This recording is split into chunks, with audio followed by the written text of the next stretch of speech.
आप लोग भी गाइए मेरे साथ, टुकुर टुकुर देख क्या रहे। सब कोई गाइए, सब कोई कहिए, मैं कोई प्रोग्राम नहीं कर रहा हूँ, आपका साथ देगा, आप गाएंगे मुझसे अच्छा, मुझे पता है, बस मैं आपको थोड़ा कॉपरेट कर रहा हूँ। कभी कभी मेरे दिल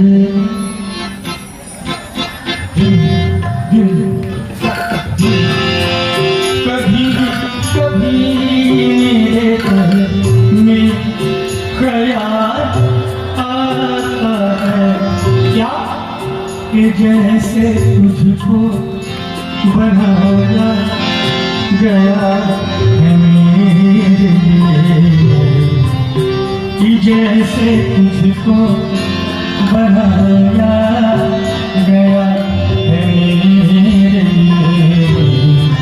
तू अब से पहले सितारों में बस रही थी कहीं। ये तो आप लोग आशीष भैया, ये बात सभी जो हमारे गुरु भाई बहन हैं, ये मेरे बारे में सोचते होंगे कि आप कहाँ थे, एकदम सितारों से नीचे उतर आए।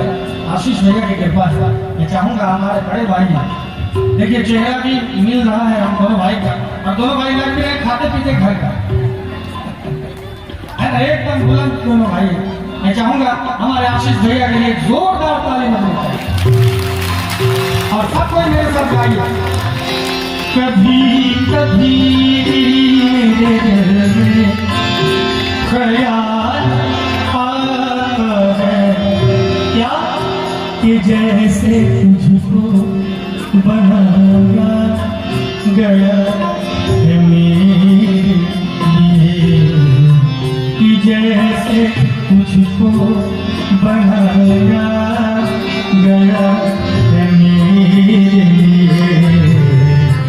तू अब से पहले सितारों में बस रही थी कहीं।